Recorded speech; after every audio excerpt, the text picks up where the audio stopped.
Bienvenidos a mi canal de Devoradores de Libros. En este vídeo os traigo las lecturas del mes de mayo y de junio.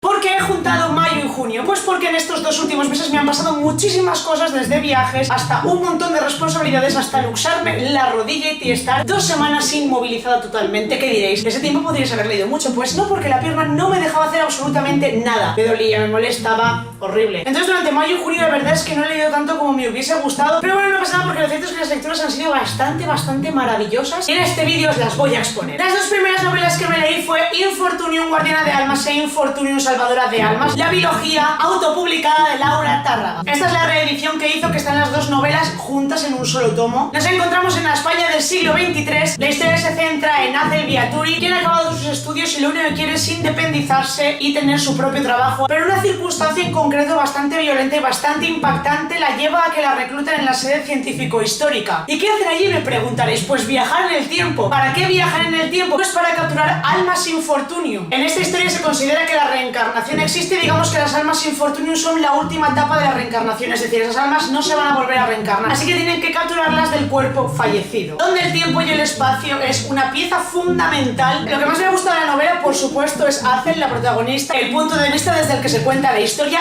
y la descripción de los lugares. Vayamos por orden. Azel es una persona fuerte e independiente y con una capacidad de decisión a veces bastante imprudente, pero que a veces le lleva a conseguir lo que desea con ello, pero también tiene un montón de inseguridades, arrastra muchos fantasmas del pasado y eso es algo que también hace mella en ella a la hora de reaccionar ante ciertas circunstancias, sobre todo cuando no se encuentran en su época. Además, durante toda la biología Azel está como desarrollando una discusión consigo misma mentalmente que te lleva desde reflexiones de temas bastante interesantes a partirte de risa, porque hay veces que el discurso interno de Azel llega a rozar lo absurdo, incluso obsesivo. La verdad es que a veces me preocupaba hasta el punto en que llegaba a rayarse la protagonista, pero es un personaje muy completo que sufre muchísimas etapas y que te conduce por la historia de una manera muy divertida y muy ágil, porque eso sí, la narración es rápida, pum pum, escena tras escena tras escena, es mucha acción. Laura es señorita plot twist también.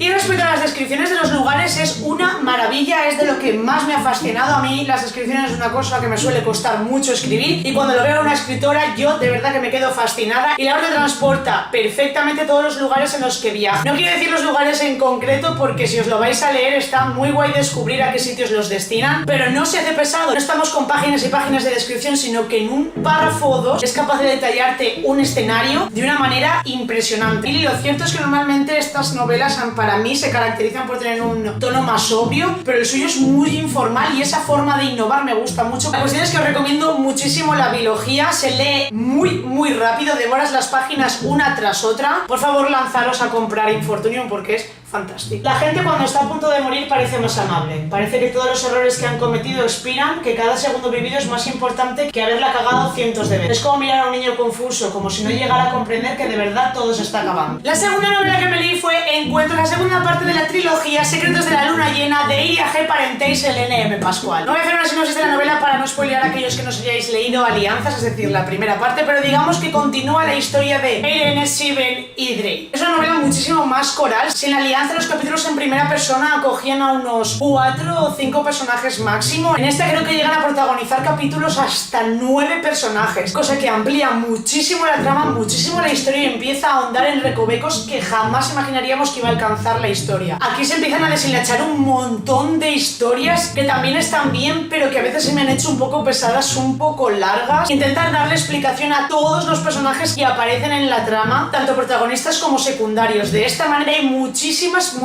coincidencias, es decir, al final parece que todos los personajes están conectados entre sí, cosa que en principio no me molestaría, pero que aquí lo veo un tanto, tal vez forzado, tal vez para crear muchísimos plot twists. Aún así es que me sigue gustando mucho porque los personajes continúan teniendo su propia voz, su propia historia, la relación entre ellos es tan profunda, Iria y Selena son capaces de manejar las relaciones entre los personajes de una manera muy delicada, muy sutil, pero con muchísima contundencia, son capaces de dar magia literalmente a detalles. Esa sutilezas que se desprenden de la narración es precioso. Y por eso recomiendo mucho Encuentros, pese a lo mejor el dato negativo que he destacado al comienzo. Sigue siendo una historia muy profunda a muchos niveles, porque a Iri y a Selene les gusta mucho ahondar en la psique de los personajes. Ellos siguen desenvolviéndose con la historia, pero son ellos los que crean la historia, que eso es una de las cosas que más me gusta a la hora de leer. De verdad lo recomiendo muchísimo y espero con muchísima agonía y muchísima felicidad a la vez. La tercera parte, Despedidas. Si le quitáramos sus ropajes de terciopelo y sus joyas, solo quedaría un cuerpo marchito, un humano más, hecho de carne y hueso, improbabilidad insuflada con vida, polvo que perdurará en la historia convertido en un nombre. La siguiente novela que me leí fue Martes con mi viejo profesor de Mitch Albom. Es una biografía del propio autor en la que narra su relación con su profesor favorito de la universidad, el sociólogo Morrie Schwartz. Durante 16 años Mitch dejó de tener contacto con este profesor hasta que un día en un canal de televisión vio que lo estaban entrevistando porque le habían diagnosticado la enfermedad terminal ELA. Es en ese momento cuando decide reunirse con Morrie cada martes, como solía pasar en la universidad, para acabar lo que Morrie llama la asignatura pendiente de Mitch, la asignatura de la vida. Así que entre estas páginas, en este corto libro, Mitch deja constancia de las cosas que su profesor le enseñó, de lo mucho que ha aprendido. Mitch es una persona que al salir de la universidad se centró en ganar más, en estar más metido dentro de su profesión, más trabajo, más dinero, para él era más calidad de vida, y hasta que no vio que Morrie se estaba muriendo, hasta que no vio la condición de su profesor y la forma tan positiva con la que encaraba su vida, no se dio cuenta de que estaba desperdiciando la suya. Es en estas conversaciones en las que tratan un montón de temas como la visión del mundo, la muerte, la familia, el dinero, la autorrealización, el miedo a envejecer, el amor. No es hasta que los abarca todo en que se da cuenta que su vida puede ser un jarrón enorme y bonito, pero por dentro está muy, muy vacío. La novela va botando del pasado al presente. El presente es cuando Mitch está hablando con Morrie, y en el pasado Mitch, digamos que relata vivencias suyas en la universidad, cómo era Morrie como profesor. Es increíble cómo vemos y vivimos el desarrollo de la enfermedad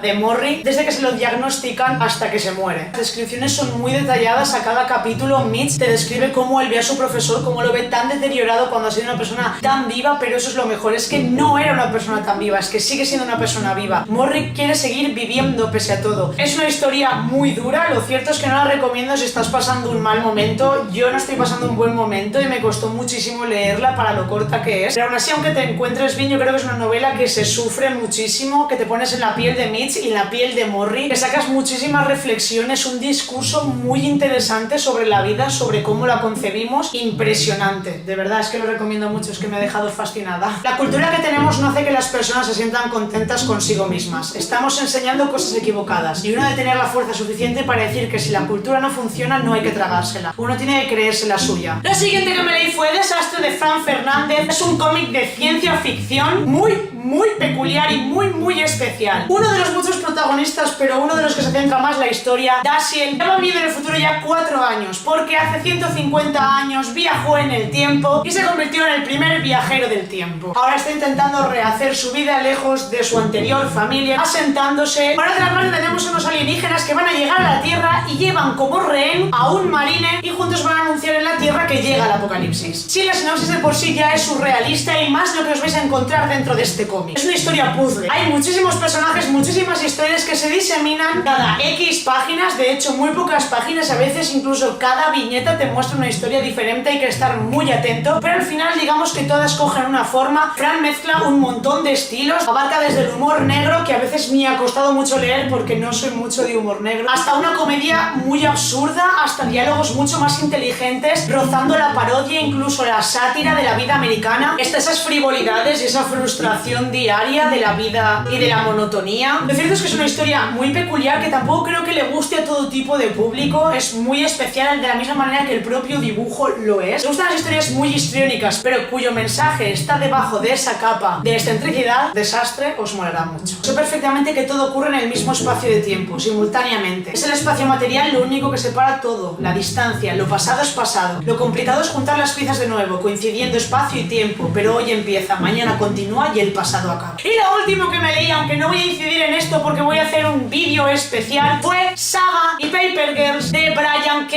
Vaughan. Recomiendo los dos, pese a que ya os comentaré mejor en un vídeo concreto, porque a este señor hay que darle espacio. Ya está aquí el vídeo de hoy. Podéis dejarme en los comentarios si habéis leído alguno de estos libros, si os apetece recomendarme, lo que vosotros sabéis. En la cajita de descripción y por aquí os dejo mis redes sociales. Si os ha gustado el vídeo podéis darle a ting y nos vemos la semana que viene.